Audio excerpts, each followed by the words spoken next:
Apalagi kan kalau misalnya ada banyak orang nih yang pertama kali ngambil KPR tuh dikuat-kuatin, dibisa-bisain. Padahal yang disetujuin itu adalah dengan pinjaman yang paling murah, yang lagi fix tuh. Dia lupa kalau ternyata setelah 2 tahun 3 tahun Berubah itu ya? jadi ada kenaikan let's say 30%.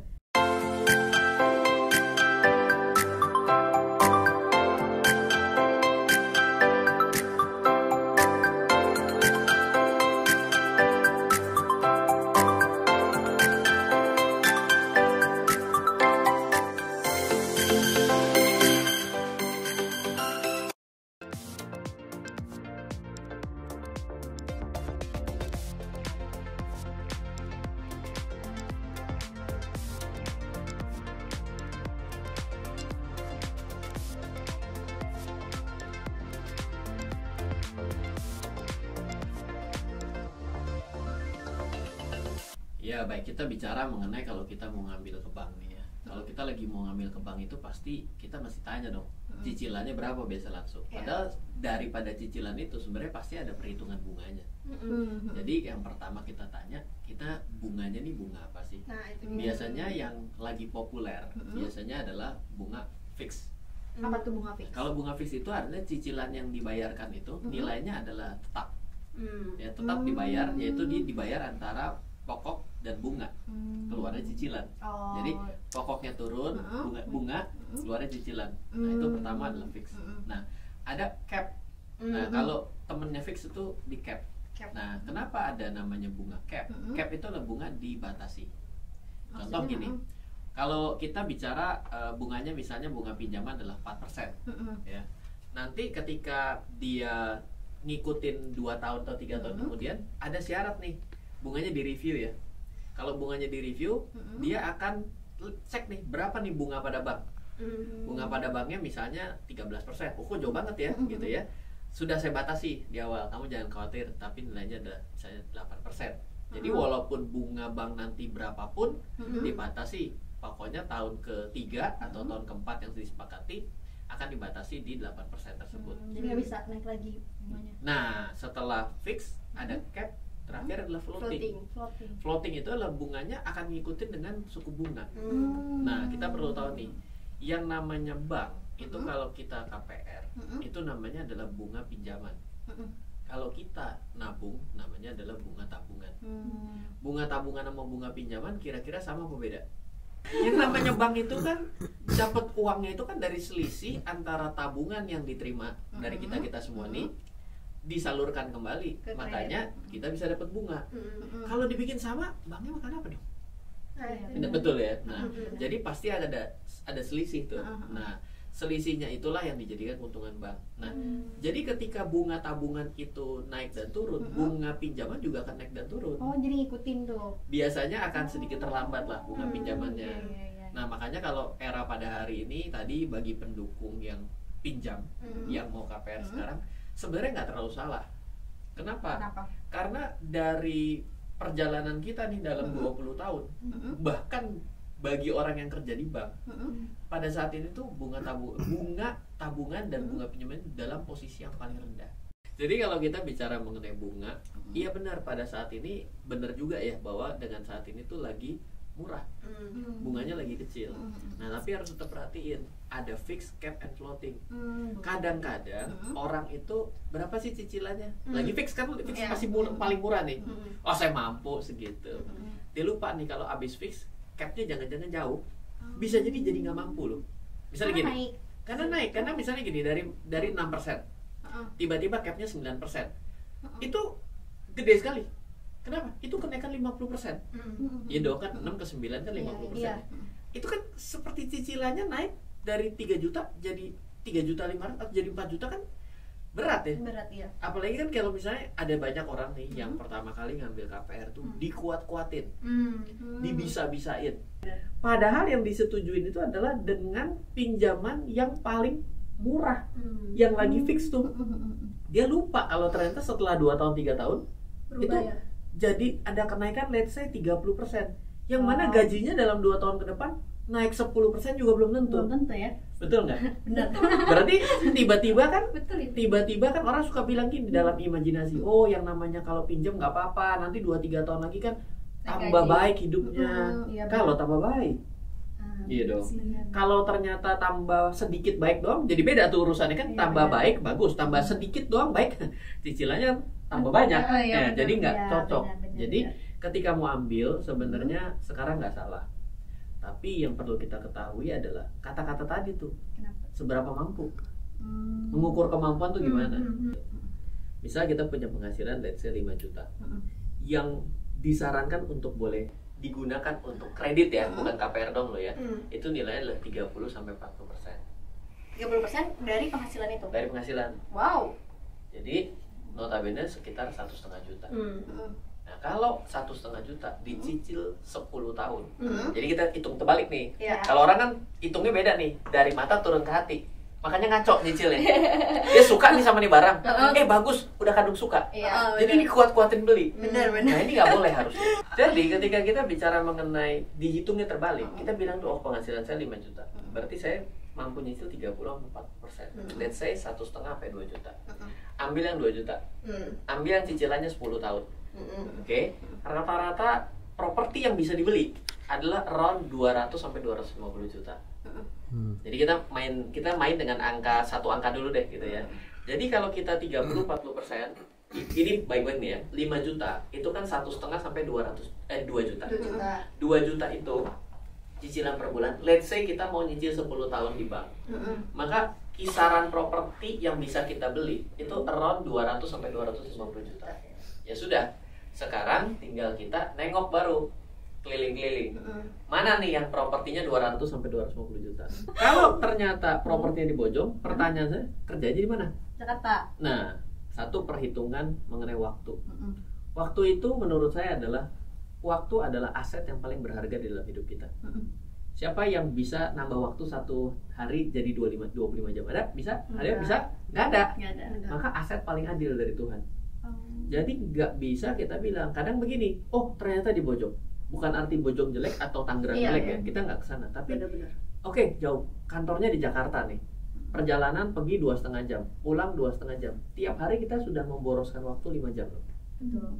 Ini kurang bijak. Karena dengan 5 jam ini kita bisa melakukan banyak hal. Jadi kalau ternyata kemampuan kita dan kemungkinan besar kemampuan kita pasti nggak sesuai dengan kemampuan uang dengan keinginan tuh nggak cocok. Rata-rata. Jangan lihatnya dari mata turun ke hati. Terus kita pokoknya, terus cicilannya 4 juta. Cicilan uang saya 5 juta. Mampu saya jadi begitu loh. Banyak yang begitu.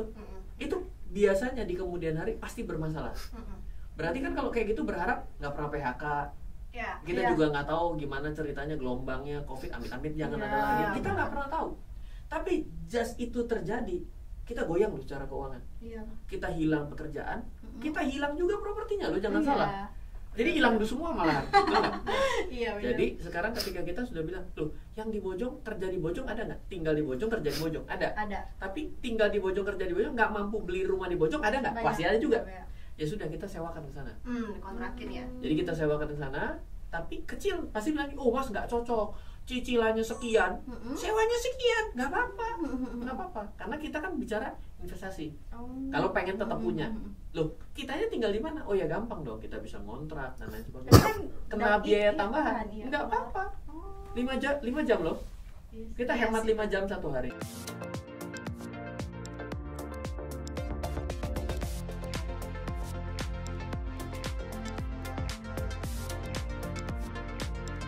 Oke, ini bagus ya. Jadi gini, sebenarnya kunci utama bedanya kita sudah menikah dan belum, kunci utama ada di komunikasi. Ya, pertama kalau misalnya hanya dari satu single income, kita kan harus pertimbangkan ya. Kalau dari satu single income ini, satu, kalau sudah menikah berarti menafkahi. Yang kedua, nantinya punya anak. Kadang-kadang begini, kita sudah lihat properti satu bagus. Kita hanya berpikir bahwa pada hari itu aja, kita lupa bahwa kita mau punya anak. Kamarnya cuma satu, iya kan? Kita lupa kalau kita rencana anaknya 2. Jadi sebenarnya waktu pada saat itu kita beli, itu juga nggak cocok. Itu kayak beli handphone 2022, RAM-nya 2 GB.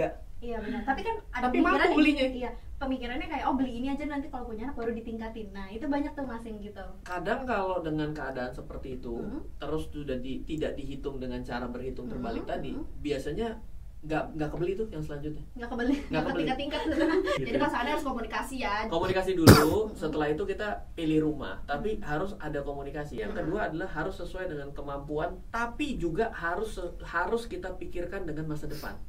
Ya tadi cuma satu kamar, anaknya masih kecil, bisa. Loh kan anaknya umur 17 tahun terus apa kabar? Iya. Di tenda. Nah makanya kan jadi kalau rumah depannya masih bisa muat tenda, belum tentu juga loh kadang-kadang. Kadang-kadang orang gini, saya tidak bilang properti itu salah dibeli, tapi harus pikir ya, satu-satunya instrumen investasi yang kalau salah, muter baliknya susah tuh properti. Contoh, saya beli saham, salah beli.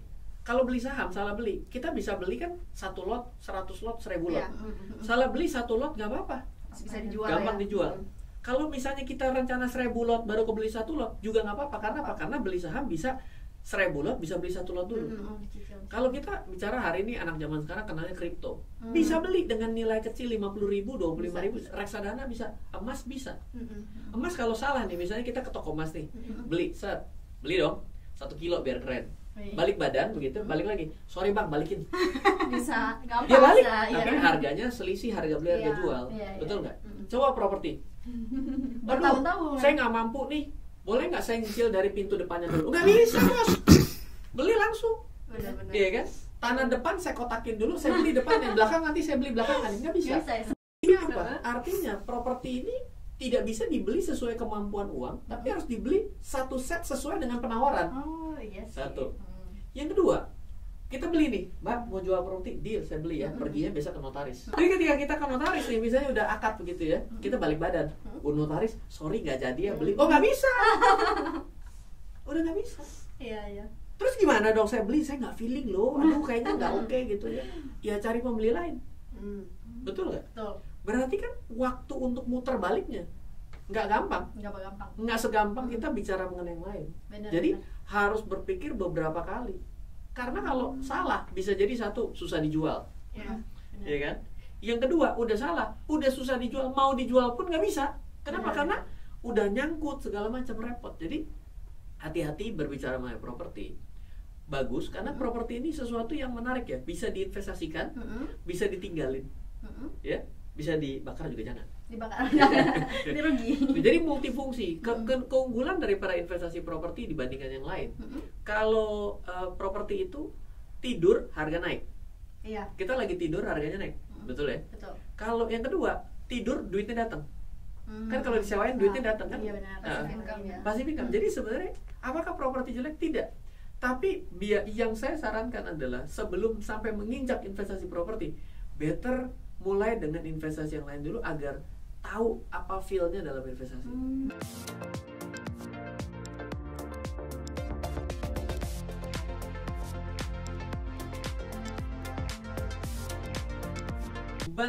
Beban waktu kalau ternyata terlalu jauh dari tempat kerja.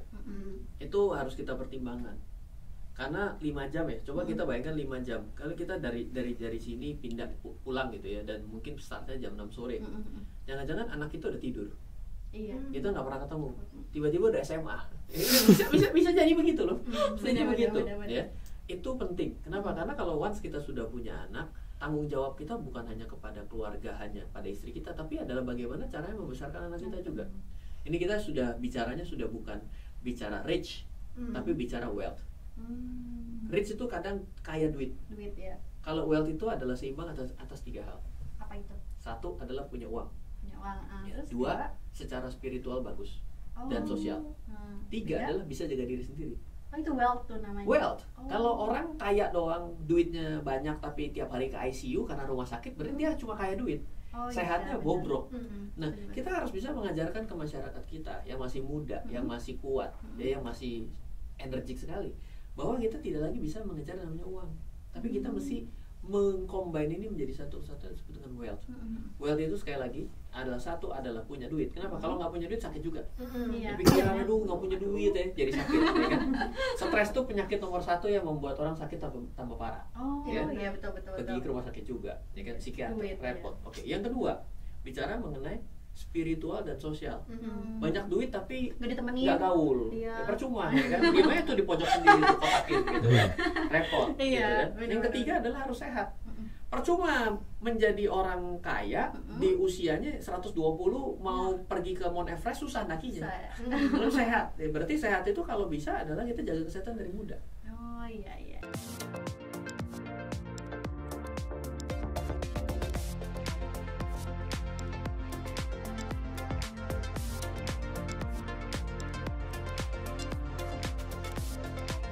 Biasanya strategi kalau sudah ketemu developer yang namanya tanah kafling itu size-nya bukan yang kecil.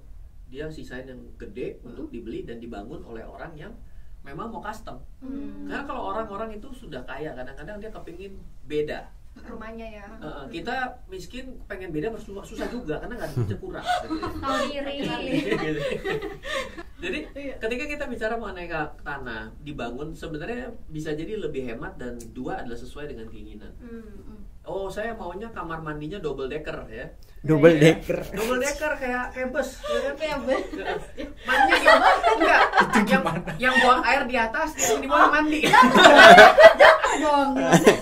Wah, steril sekali. Steril ya kan. Anyway, kita bisa customize seperti itu. Tapi ya masalahnya kadang-kadang kita nggak punya knowledge sana.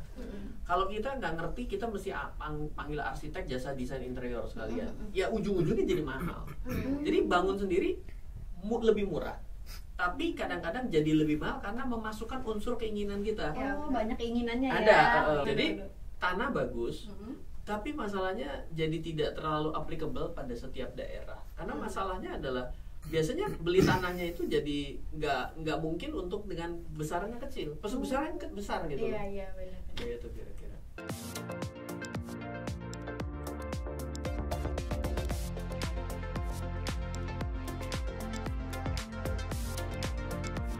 Sebenarnya angka berapapun biasanya ada ketemu properti jodohnya lah. Misalnya gini kan tadi udah kita bicara 5 juta yang bener itu kalau belum menikah ya. Itu ya 30, 40 ya. Makin kecil makin bagus. Jadi jangan berpikir kalau makin gede makin bagus. Misalnya 5 juta saya pakai 60% untuk cicilan. Loh bahaya sekali. Karena kan gini 5 juta 60% cicilan berarti 3 juta udah dibayar ke bank tiap bulan selama 15 tahun Bu.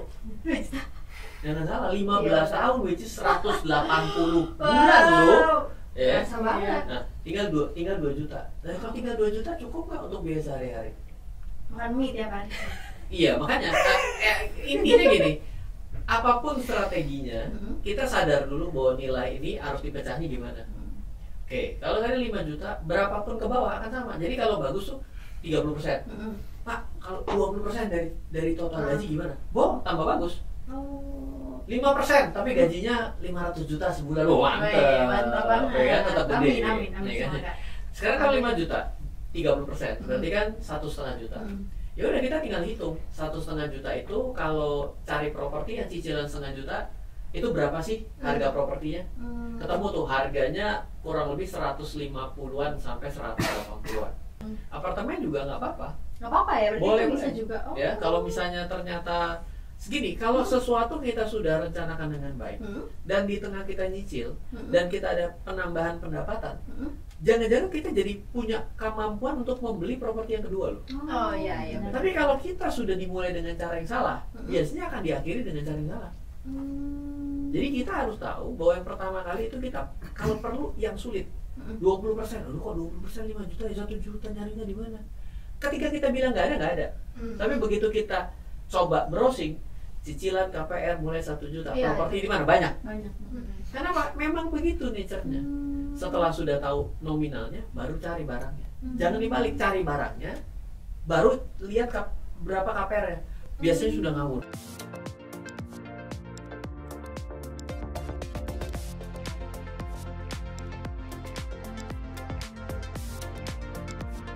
Atau apartemen bisa, rumah. Iya, sebenarnya apartemen juga nggak masalah ya buat anak muda cicil apartemen. Nggak apa-apa dong, kan properti juga. Apartemen itu adalah hak milik strata title, artinya adalah. Nah ini harus dimengerti ya. Nilai adalah memang betul kita karena bangunannya tinggi, jadi tanah kita di dataran di bawah itu cuma sepersekian gitu loh, kecil. Benar. Ya nggak apa-apa. Tapi kita mau tinggal tanahnya apa bangunannya? Saya mau tanya balik nih. Bangunannya. Kira tanahnya. Sebenarnya ada challenge yang kedua yang saya mau cerita. Menunda tuh nggak selalu salah loh. Ya benar. Menunda. Misalnya beli ya. Menunda beli gini. Ada orang suka mindset gini. Oh iya Pak, tapi kan kalau 5 tahun lagi harga properti udah nggak tahu kemana. Iya naik, benar. Yang 5 tahun lagi properti itu ternyata harganya sudah tinggi, yang saya mau tidak ada. Ya udah, orang selalu punya imajinasi ke sana. Betul. Kalau dari saya, menunda tuh nggak salah kok. Bagus-bagus aja. Kenapa? Karena 5 tahun. Dengan 5 tahun kita investasi dulu. Kita beli, misalnya kita investasikan ke saham dulu, ternyata naik bagus, gak suka dengan saham karena mungkin katanya nilai berisiko, belilah emas. Nanti setelah 5 tahun kita dapat. Atau juga bisa dibalik dengan cara ketiga. Apa tuh? Contoh begini, ini metode yang dilakukan oleh orang zaman-zaman dulu. Kita bilang ya, saya suka properti yang itu. Oke, berapa harganya? Misal ngomong ya, misalnya 800 juta atau 900 juta. Wah, mahal ya, saya nggak punya duit. Oke, saya mau kejar ini dalam waktu 10 tahun. Loh, propertinya nanti nggak ada yang itu, nggak apa-apa. Nanti pasti ada properti yang lain dengan spek itu di tempat lain. Oke ya. Gimana cara ngejar yang 900 jutanya? Oke, 900 juta itu kalau kita gramasi menjadi emas 1 kilo. Oke, kita mau kejar membeli itu berapa lama? 10 tahun? Oke, kalau 10 tahun berarti 1 kilo dibagi 10 tahun berarti 1 tahun 100 gram. 100 gram 1 tahun berarti 12 bulan. Kita perlu menyiapkan 80 sampai 90 gram. 100 gram 8 sampai 9 gram per bulan. 8 sampai 9 gram per bulan kalau di kurs pada hari ini sekitar 7 jutaan sampai 8 jutaan. Jadi kita memecah kembali. Loh Pak, selama saya 10 tahun tinggal di mana? Ya silakan. Kontrak. Silakan, nggak apa-apa. Rumah teman nggak apa-apa. Tapi jangan salah. Kenapa? Tapi di 10 tahun itu kita sudah menunjuk apa yang kita mau. Iya, benar. Dan tanpa resiko. Benar. 5 tahun ternyata kita tambah kaya. Amin. Amin. Gaji naik. Dipercepat maju emang salah. Oh Ya iya, kan? benar. Tapi kalau 5 tahun ternyata kita tambah blesek dan ternyata mungkin dalam kondisi yang lagi nggak bagus, pandemi dan lain sebagainya, kita tetap nggak ada apa-apa. 5 tahun kita tetap pegang emasnya. Dan harga emas naik loh dalam keadaan pandemi, jangan salah. Iya, benar. Malah dia jadi untung.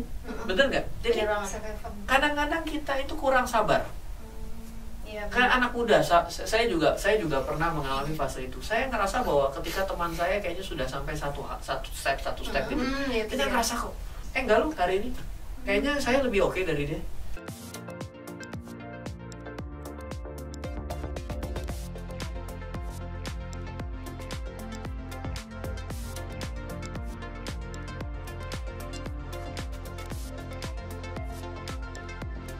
Wah, namanya aja mitos ya, gimana dijawab? Kita jadi sebutannya mitos. Ya, Bukan mitos. Kalau panjang, apa yang diharapkan adalah kenaikan harga propertinya juga. Jadi seolah-olah gini, wah untungnya saya nyicil 15 tahun harganya udah 2 kali lipat. Saya kan nyicil kan jadi 2 kali lipat harganya. Ya dong, karena bayar bunga kan. Harga propertinya udah naik 2 kali lipat. Ya sebenarnya kan break even dong. Ya. Yang kedua juga hati-hati ya, kalau kita yang namanya properti kita tinggalin. Itu kalau naik emang kenapa? Tadi kan ditanya gini, oh iya ini beli properti ya, properti nggak apa-apa, nanti kalau saya tinggalin nanti harganya naik. And then what kalau naik? Benar-benar. Apakah kalau harganya naik terus saya jual? Kalau saya jual saya tinggal di mana?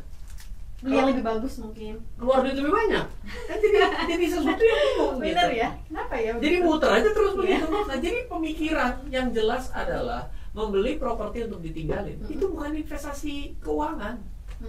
Investasi ketenangan batin. Iya, seperti tadi di part 1 kita betul, bahas biar ya. tidak ada lagi pertanyaan dari tetangga dan calon mertua.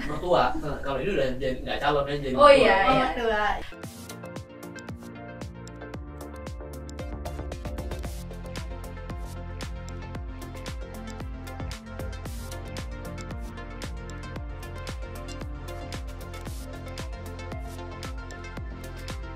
ada yang perlu diperhatikan adalah ada uang yang harus kita bayar, bukan hanya cicilan. Intinya di situ dulu. Kalau ada hal yang lain ya mengenai teknis suruh tanda tangan, kita pasti mau. Tapi yang penting adalah teknis tanda tangan itu ada uang lebih yang harus dibayar. Satu, kalau kita beli rumah itu kan ada beli rumah baru, yang mana dijual dari developer, itu ada PPN. Nah ya, pajaknya juga. Iya, nah itu biasanya saat ini lagi ada subsidi tuh, PPN. Itu beres tuh urusan itu, nanti tinggal pecah sertifikat dan lain sebagainya. Itu ada biaya notaris lah itu ya. Itu juga kadang tidak clear enough, mesti tanya berapa biayanya. Yang repot adalah kalau udah kayak seperti itu nyicil pula. Kalau cicilan itu berarti akan muncul biaya kalau misalnya properti yang baru itu tidak ada appraisal. Appraisal tuh menaksir harga properti. Biaya notarisnya juga untuk proses dan juga untuk pembuatan hak tanggungan. Jadi kalau bank itu kan ibaratnya tuh sertifikat dijaminin ke bank. Sertifikat jaminan ke bank tuh ada memasang hak tanggungan. Just in case kita nggak mampu bayar, hak tanggungan ini dipakai bank untuk mengambil aset kita untuk dijual. Ya. Lalu setelah itu ada biaya provisi. Provisi itu income bank lah boleh dibilang. Ya.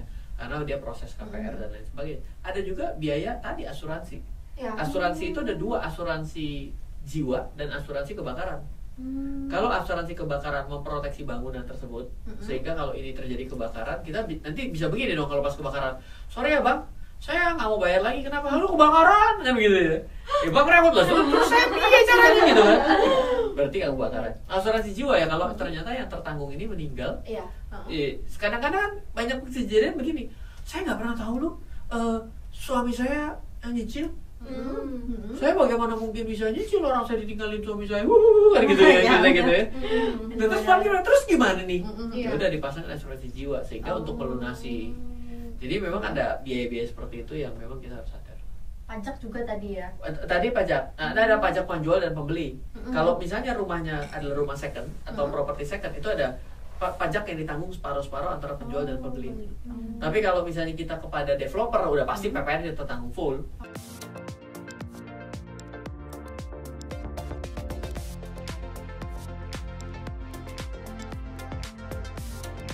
Oh itu beda lagi, nanti setelah berjalannya waktu itu ada namanya setiap tahun harus kita bayar pajak bumi dan bangunan. Jadi harus mikirin itu juga ya.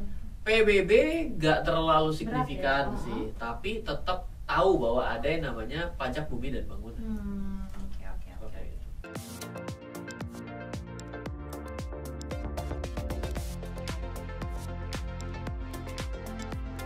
Subsidi itu biasanya ada syarat-syarat tertentu sehingga kita layak untuk boleh beli.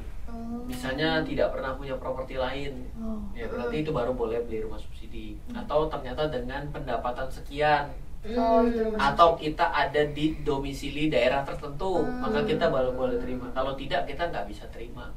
Ya bisa kan di Jakarta, ya itu ada rumah subsidi untuk orang yang memang tinggalnya dengan KTP Jakarta. Secara otomatis kalau kita KTP di luar Jakarta, kita nggak bisa ambil subsidi tersebut. Atau dengan kelas pendapatan tertentu. Lebih murah kan ya kalau subsidi ya Mas? Yang disubsidi mungkin pertama adalah dari propertinya, yang kedua adalah dari bunganya. Seperti itu.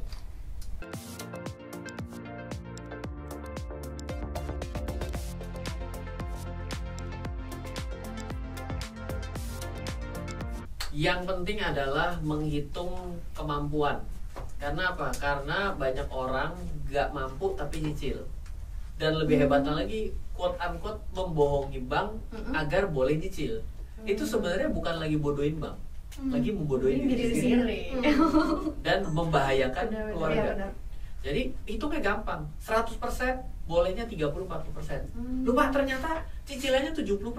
Saya mampu kok. Iya, omongan selalu begitu. Kenapa? Karena sudah ke poin kedua, dari mata turun ke hati. Sudah terlalu suka. Kalau udah cinta tuh buta, betul nggak sih? Ya kan? Jadi ini harus kita hindari nih dalam membeli properti. Kenapa? Karena masuk ke poin ketiga. Properti itu kalau salah susah beloknya. Benar.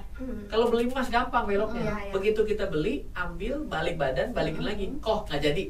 Oke gitu. Ya paling hilang-hilang 5.000 segram. Iya, benar-benar. Tapi kalau ini, kok batal siapa lu? Jadi properti itu bukannya sesuatu yang tidak menguntungkan. Namun masuk ke poin keempat.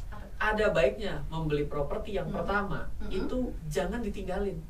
Karena kalau dia tinggalin itu lebih banyak memang satu sebagai konsumtif, yang kedua banyak bermain hati, sehingga hitungannya jadi tidak 1 tambah 1 2. Tapi kalau kita jadikan ini sebagai investasi atau produktif, kita dengan gampang menghitung rugi ini kok keluar duit terus ya. Sewanya kekecilan, saya masih naikin. Bener. Saya mau jual lah. Ketika kita mau jual itu cuma masalah adalah harga berapa. Tapi kalau properti yang kita tinggalin, mau dijual dalam keadaan susah pun, bukan masalah harga. Aduh nanti gimana ya tetangga ya. Terus gimana caranya ngomong sama orang-orang ya. Bener. Terus kalau dijual ini, terus saya tinggal di mana? Banyak sekali. Bener. Orang dari dulunya nggak punya rumah, sekarang tiba-tiba punya rumah, ya balik lagi nggak punya rumah kan sebenarnya nggak apa-apa ya. Gitu. Iya kan? Bener. Tapi kadang-kadang nggak segampang itu secara logika. Kenapa? Ya, karena 1 tambah 1-nya tidak lagi 2 di situ. Bener. Ya, segampang itu kok bicaranya. Susah menjalankan. Susah. Lagi pula punya properti di usia 40, di usia 45 untuk ditinggalin nggak salah. Halo, terima kasih sudah menyaksikan video di RF Channel on YouTube. RF Channel adalah channel edukasi untuk kita secara bersama-sama belajar dan mendapatkan aktualisasi mengenai investasi, keuangan, dan bisnis bersama saya, Ryan Filbert, dan tim. Add nomor WhatsApp saya di 0895 07 08 0789 0895 07 08 0789. Download aplikasi MyRF di Android atau iOS untuk mendapatkan artikel dan tema-tema khusus mengenai edukasi investasi, keuangan, dan bisnis pada aplikasi MyRF sekarang juga. Setiap bulan, saya bersama dengan tim memiliki kelas, mulai dari belajar trading dengan analisa teknikal, yang strateginya bisa Anda terapkan pada seluruh market, mulai dari saham, forex, hingga cryptocurrency, atau kelas investasi saham bernama Fundamental Camp. Untuk mengetahui kelas lainnya dan bertanya mengenai kelas, hubungi tim sekarang juga di 0852 882 6187. Sekali lagi, 0852 882 6187. Semoga terus bermanfaat. Dari saya Ryan Filbert, salam investasi untuk Indonesia.